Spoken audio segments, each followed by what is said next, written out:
Welcome to the Rights Track podcast, where we aim to get the hard facts about the human rights challenges facing the world today.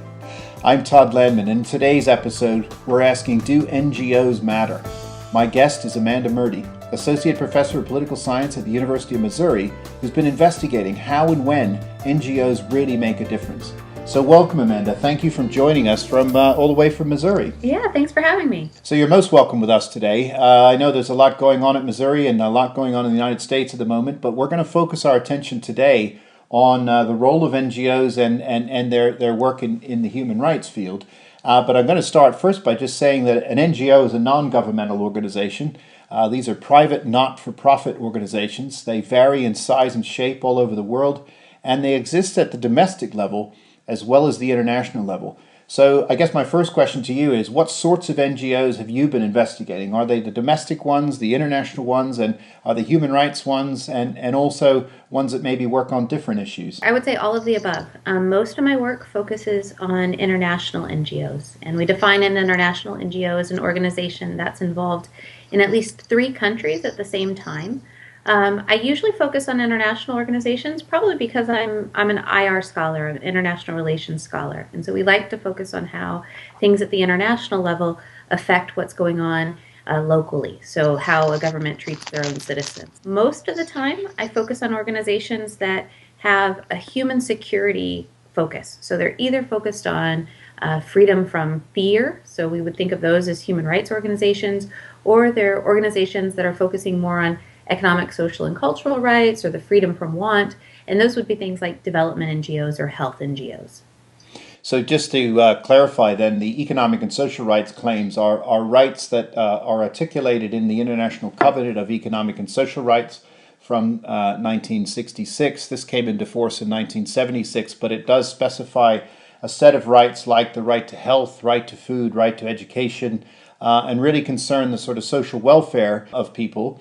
And the interpretation today, really, that's popular in the jurisprudence of human rights is that there's a state obligation to protect, respect, and fulfill those rights. And that really does carry quite a burden on the state. And the other bit of language around human rights is this notion of progressive realization, so that a state, over time, begins to fulfill those rights obligations to the maximum available resources in society. Does that sound like a fair characterization of the types of INGOs that work in that area? Yeah, definitely a fair characterization. I would say sometimes we look at those organizations differently because organizations that focus on economic, social, and cultural rights, although they'll still do some advocacy, a lot of times they're also doing service provision. So they might be the person that is actually giving the vaccinations or handing out food stuff after some sort of natural disaster. So where does the funding come for an organization that does that kind of work? So they get a bit of money and they're actually doing frontline delivery of service. Who pays them, and where do they get the resources to do that work? Right. Well, there's lots of different ways that they can be paid. A lot of times they're getting paid through state governments, so through a country's foreign policy, they're getting paid that way. Sometimes they're getting paid from intergovernmental organizations. So think of things like the World Bank or the World Health Organization or the United Nations.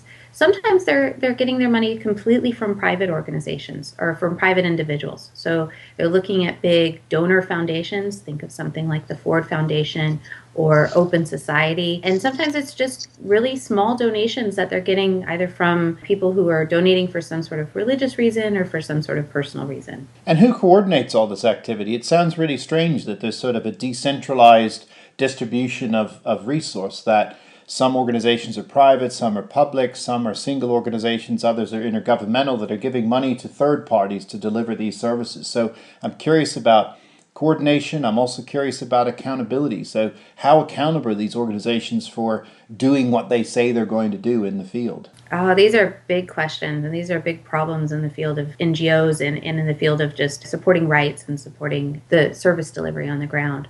So we know, unfortunately, that there's not as much coordination among NGOs as we would ideally think. So ideally, we think of some sort of disaster happens and all of these groups go together and they try to make some sort of plan as to how to make sure that everyone is getting the food and the services they need, that they're not providing these in any sort of way that is unequal or missing people at the margins. Unfortunately, that doesn't happen on the ground. There was a really good piece from Political Science a little over a decade ago called the Ngo Scramble. And what it really talks about is how in a situation where NGOs are needed the most, these are sometimes the situations where NGOs are trying to scramble with each other to get the same types of money, get the same donations. They're providing resources, and they're not having to coordinate with each other as much as we would maybe ideally think they would. So in many ways, the accountability question's kind of related to the mad scramble argument. And there's another great work that I like in political science called The Marketing of Rebellion by Clifford Bobb. And in there he argues that not only is there a scramble, but there's a kind of interesting story around who is successful in attracting the world's attention. And he says even given the same resource or the scramble that's taking place, some organizations are better at framing their struggles than others, and therefore they catch the attention of the international community. Now, I realize that you work on international NGOs, but I suspect there's probably a bit of a game around how we market things. And one of the examples he gave was about the Ogoni people in Nigeria who'd been displaced by oil exploration by Shell Oil. And at first they tried to frame it as an environmental problem. But then when violence erupted and people from the Ogoni movement died as a result of their interaction with both Shell but also with the Nigerian state, it was reframed as a human rights problem. And that's what really grabbed the attention of international actors, donors, and then there was money and support for the movement within Nigeria. Do you find similar dynamics at stake in the work that you've done? I absolutely do. So there's some issues that are receiving a lot of attention, not because that's what a local population really wants, but they're receiving a lot of attention and a lot of funds because that's what the international community is requesting. So that's what they're wanting to get a whole bunch of proposals on. And this can create some problems, just like Clifford Bobb found in his work. So it can create some problems where only those really savvy domestic groups are able to get attention, so that attention and aid is not based on just need, but really based on how viable an issue is, or how viable it's seen to be with the larger community. And so this can result in some focus on issues that local constituents don't see as important, and a lack of attention on other issues. And all of this really matters for the effectiveness of these organizations on the ground. They can spend a lot of money on an issue, but if they don't have that domestic resonance, it's very unlikely that issue will be one that they'll be able to make some long-lasting change on. Another question I have really is around how does one sustain an NGO? So NGOs are formed, there may be one or two people who found it, they get a board together, they may get some initial patrons that support them. They then either are a membership organization or some sort of sponsorship organization. They then compete for funds, they build up a staff base, and there's a professionalization that takes place within an NGO structure.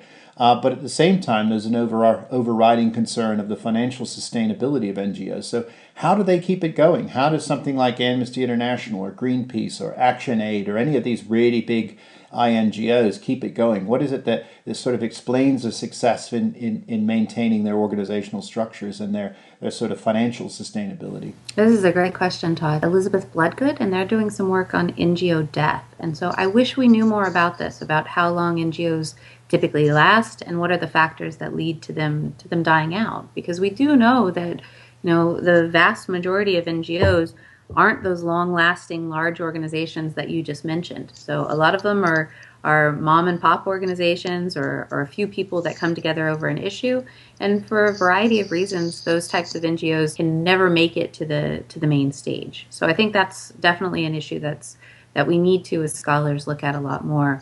The other issue you raised about longevity of an organization is the tactics that organization has to adopt to stay viable and to stay in the game. And there's a really great book by Sarah Bush where she talks about this in relation to democracy assistance. And so she talks about the fact that organizations that became heavily dependent on some sources of U.S. aid really tamed down the tactics they were using on democracy assistance in order to keep receiving that money.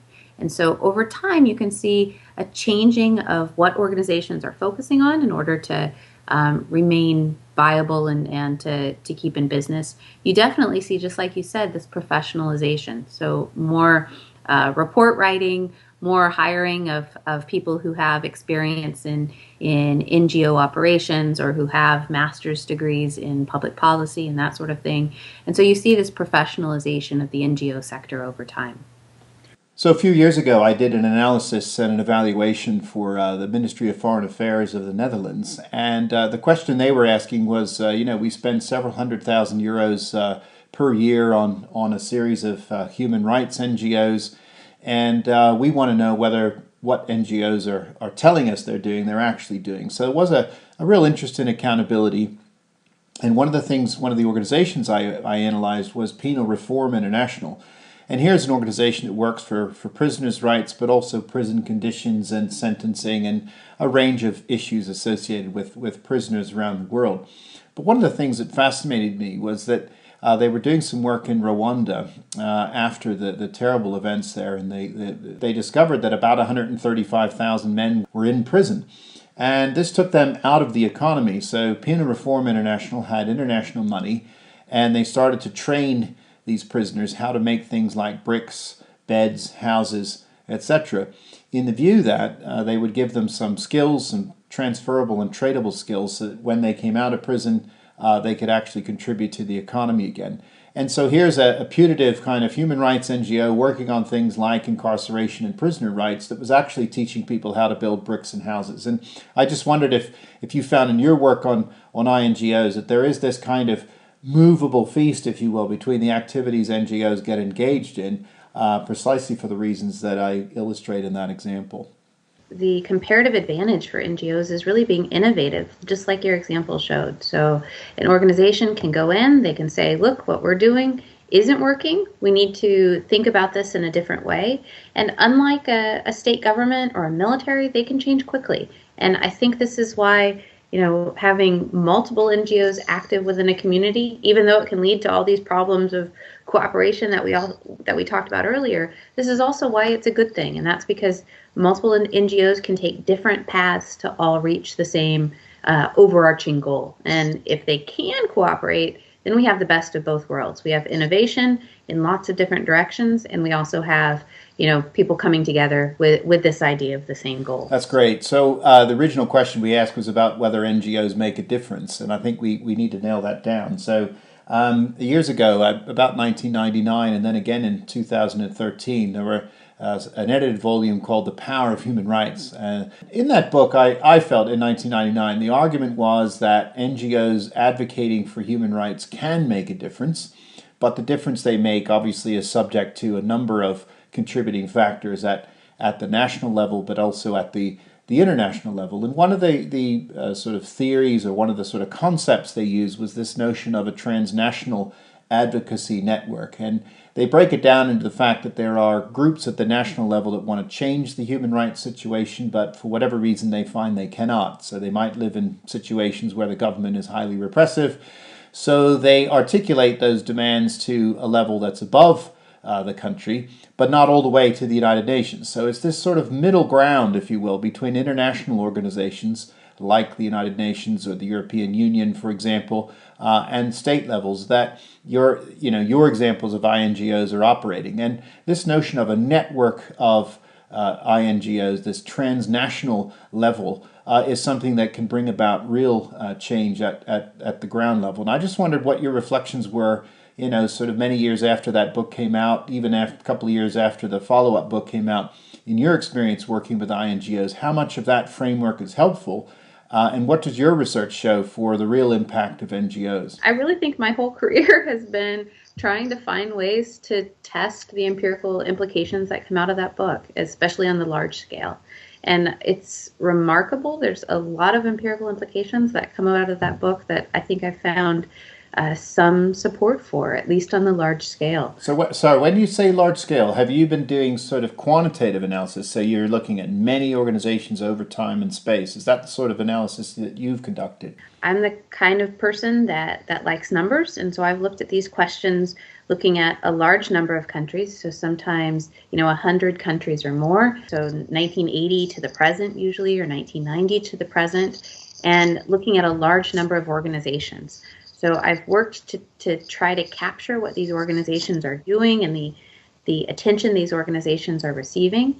And typically I use a list of about 1,000 human rights organizations and what they are doing throughout the world. And what do you find on aggregate? What are the sort of main stylized findings of that research? The main finding is that human rights organizations can work to improve human rights conditions on the ground, but that their work is not automatic. So if they have no connection to the local population, if they're just talking, if they're just shaming, as we would call it, at the international scale, a state's behavior, but they have no domestic presence, they're very unlikely to be effective. But just like that book you were mentioning, just like it says about this advocacy network idea, if they're actually connected, if they actually have a domestic presence, I find that's when we can see these organizations be successful. And if they can't have a domestic presence, we also find that if they're able to at least get next door or nearby the country that's repressing, and they can conceivably sneak into the country,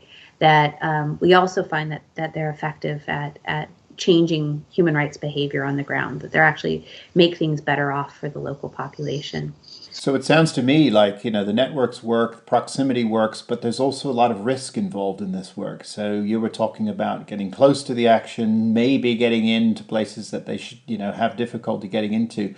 What's your understanding of the risks associated with this work? Yeah, so I think it is really risky for all organizations, but it's especially risky for those that are advocating for human rights change as opposed to service delivery. So I had a paper with a scholar named Craig Stapley a couple years ago where we look at where NGOs are at risk for terrorist attacks.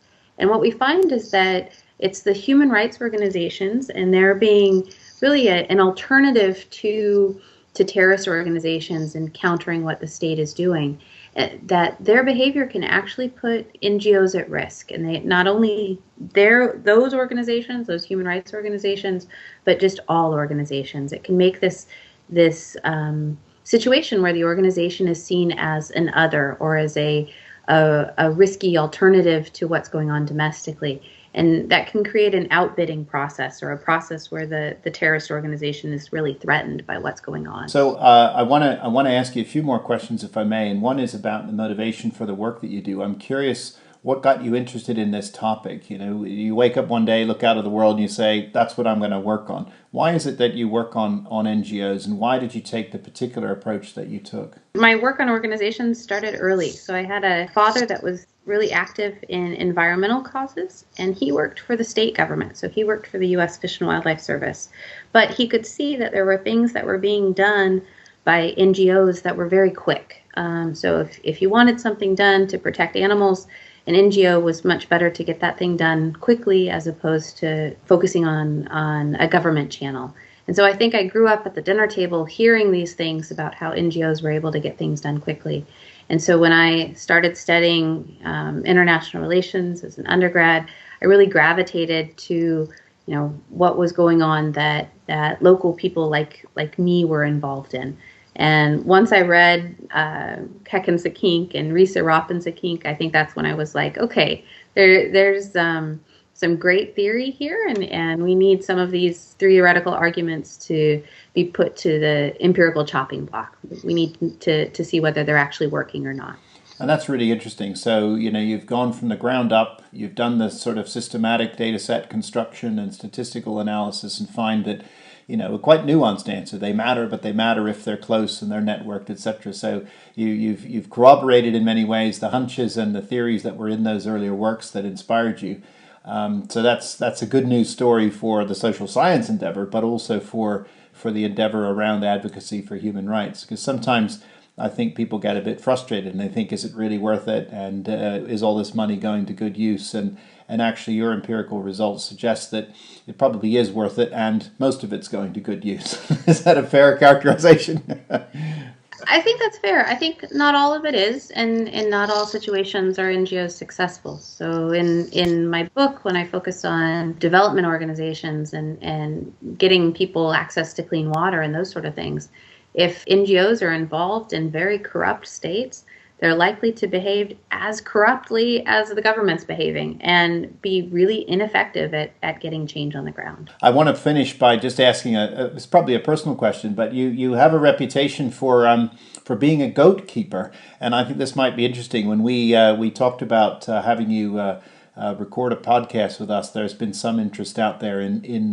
exactly what it is that you're doing with these goats in the middle of Missouri. So just could you tell us, by way of closing, what it is you're doing with goats in Missouri? Well, I'm not only doing things with goats, I'm doing things with goats, pigs, turkeys, and chickens. I live on a 5-acre hobby farm that backs up to the Mark Twain National Forest. For 2.5 years, I milked 2 goats twice a day. Sadly, my husband does not like me being gone, and he does not like milking the goats, and so we're transitioning from goats to pigs, which he likes a lot better. But we have 14 baby pigs outside right now that are just adorable. And actually this afternoon I will be butchering turkeys. So tomorrow or Thursday is Thanksgiving, and we have organic farm fresh turkeys that are being butchered today for people to pick up. That's fantastic. So from environmental protection to human rights, right back to the dinner table. I think that's a great way to end what we were talking about today. So I really appreciate you being on this episode of the Rights Track. I think we learned a lot about an area that has some skepticism, but the hard work that people are putting in, the thousands of NGOs that you've analyzed, and the positive benefits that come out of that work that you've shown through your research and through your empirical analysis. So it's for me just to say thank you very much for joining us today, Amanda, and we wish you well. This episode of The Rights Track was presented by Todd Landman and produced by Chris Garrington of Research Podcasts. The project is funded by the Nuffield Foundation, and you can find additional information and resources at www.rightstrack.org.